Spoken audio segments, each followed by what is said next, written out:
Welcome to another Fancy Glasses video. Brought something German for you today. This is probably one of the most German vehicles ever. This is our 1932 Maybach DS8 Sport Cabriolet, otherwise known as a Maybach Zeppelin. I'm going to show you around the car and show you how it drives. This is a very, very complicated car to operate. It is practically unstealable. Now, starting with this aggressive front end, you have the big words Zeppelin. Now, this car was not owned by a Led Zeppelin member. It is named after the person who designed the engine. Count Ferdinand von Zeppelin of airship fame designed this massive 8-liter V12 that I'll show you shortly. Now, this car makes about 200 horsepower. I believe it's about 485 cubic inches. But huge 8-liter engine. So they coined the term Zeppelin for this car after who designed the powertrain. You have a very, very big mascot, otherwise known as a hood ornament.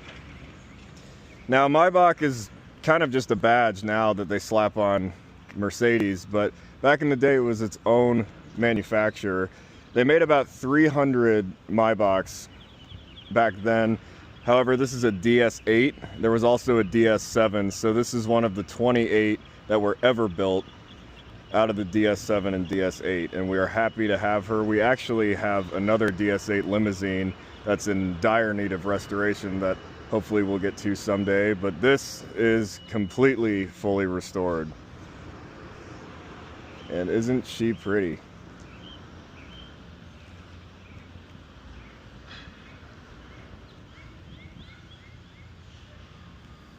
So here we're at the rear. We actually have dual exhaust on this car along with dual spare tires because tires blew up a lot back in the day. These tires are no longer manufactured. So this car, it's done the Pebble Tour twice actually, but it doesn't get out in the road much, but it actually has a dual range transmission, which technically makes this car an 8-speed. And it goes down the highway great. This car could do over 100 miles an hour, even with its massive heavy body. This car weighs, we believe, around 8,000 pounds or more. It's one of the heaviest cars in the Nethercutt Collection. So how big the car actually is, this is all you get right here for rear lights. There also is a little padlock that is currently off the car because we're getting her prepped for something very fun this fall. And you do have a boot or trunk. And it's a Spahn body. Spahn was a German coach builder. You can see their branding right here. Out of Ravensburg, Germany. It's a beautiful body. This is called a Sport Cabriolet. This top does retract and come down. But the real thing about this car that sets it aside from other Maybachs is the Zeppelin engine. 200 horsepower, 8-liter. And I'll show you what it looks like. So here is the massive 8-liter Zeppelin V12. You have your big Maybach branding here. Large generator. That's where the oil goes right there. Now there's this, everything written on the vehicle is German. That's some very, very complicated directions on how to adjust your valves. It's pretty much a month-long commitment once we translated it into English. This car, you can change the spark, but it does have dual distributor caps, so it actually does it all on its own. We have not even tinkered with it since the car's been running since yesterday. Dual carburetors, obviously. 200 horsepower, that's pretty solid. I mean, that was more than Packard for sure. The car weighs more than an average Packard, but it was trying to compete with Duesenberg. But this car is just so wildly complicated to drive. I'll show you how all that works. It's pretty fascinating. Now, aside from its very impressive performance and striking appearance, cars aren't really perfect unless they have a good story tied to them. This car has been in the Nethercutt Collection since 1968, and it originally began its life, it was ordered by the Luftwaffe, which is the German Air Force. Now, this car was not part of major bad history with Germany because it was actually sold to a Polish diplomat before World War II actually broke out. However, when World War II did start, this car was found on a list for the Germans to take it back from Warsaw. Now that never actually happened, fortunately. I always say the Nazis were too stupid to find this car, but the Nethercutt Collection found this car back in '68. It was in a barn in Poland, covered up, hidden away from the people searching for it. Now, JB Nethercutt purchased the car and removed it from the Iron Curtain, and it's been here right in Los Angeles ever since. It was restored gold and green, believe it or not. Now, I know that might sound ridiculous when you're looking at this car sporting this jet black finish. However, it didn't look too bad. Take a look. But back in 2017, we decided the car needs to go back to exactly how it was when it was brand new. So we have this beautiful paint. You could shave off the reflection, you could fix your hair. I mean, it is just insane. This car was re-restored by us in 2017. It's won a couple trophies since then. But the car really stands out to me personally because of how ridiculous the engineering is. And I'll show you how that works right now.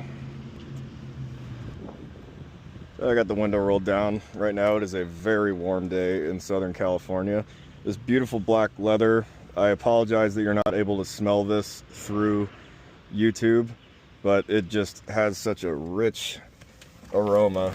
You climb in here ever so gracefully. Now here's your dashboard. I do not understand or read German, but you have your oil pressure here, vacuum, this is actually brake pressure, your speedometer, which is in kilometers of course, engine temperature, and that's your fuel gauge. And you got your spark. Right here is your choke, and this is your fast idle, and then this button right here is your starter. And it's the standard pedals that have the Maybach badges on it. They're quite tiny. Handbrake, your keys, if you flip it to the left, that's how to activate your horn. Headlights, fog lights, all that good stuff. This car does not have side mirrors. And here's your stick. Now if you notice, it's in neutral right now actually. So the shifting mechanism of this car is, here actually I'll show you this. Makes it easier. That is your shift pattern. And no, it is not a 2-speed. It's actually an 8-speed technically.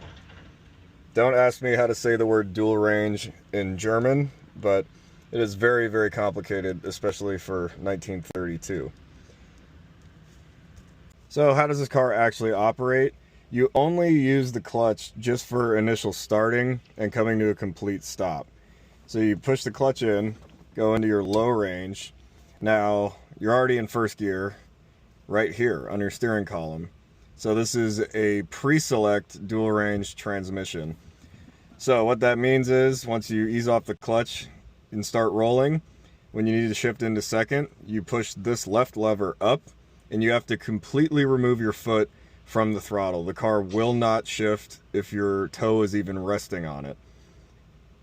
Going through the gears up until third gear, that's third gear, and then finally fourth gear.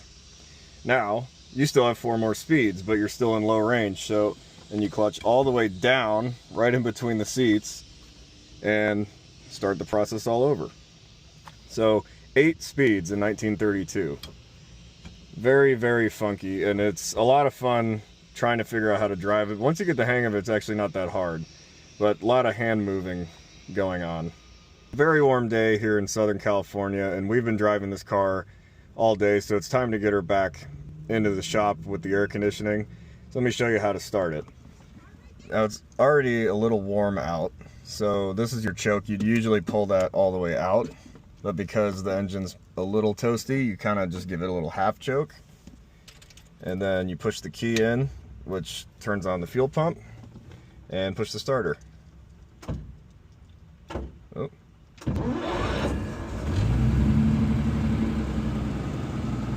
That starter is so loud. This car has just an amazing exhaust note. Take a listen.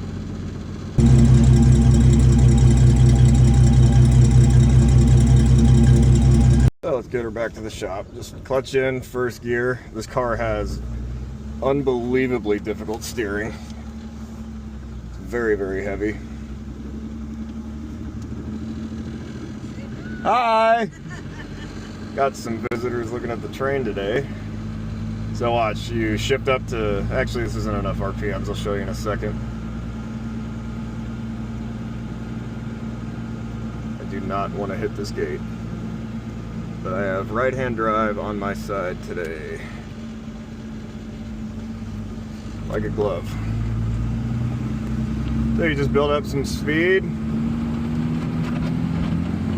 Put that in, foot off the throttle. There you go, you're in second gear. It's that simple. So we're just pulling back into the museum shop now. We drove it a lot this morning. I took a couple glasses videos, so I'll just show you that right now. Here you go.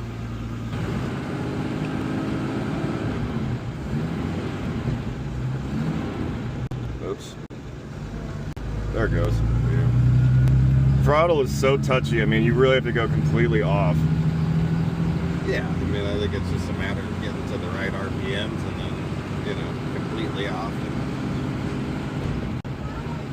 Third. Try doing it one-handed next time. I'm just curious.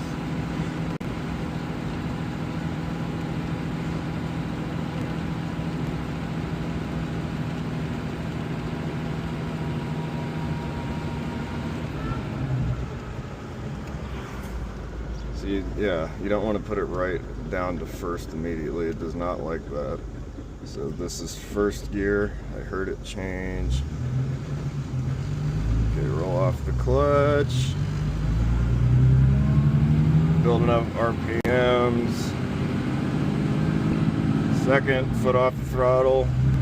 That's second gear. Try it first, one-handed you said this time? Yeah, go up with that one first. That's third gear. See.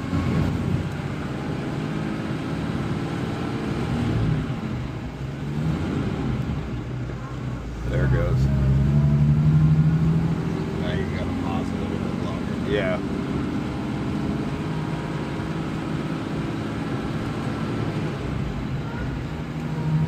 Okay, 2 to 3 is really easy. Yeah. I'll go for fourth.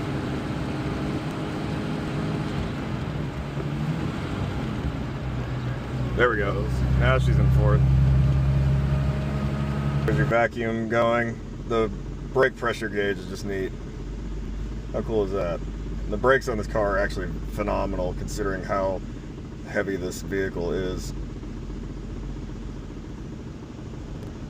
Well, thanks for watching the video on our 1932 Maybach Zeppelin. Hope you enjoyed it. If you did enjoy the video, please let me know in the comments or any other way you prefer.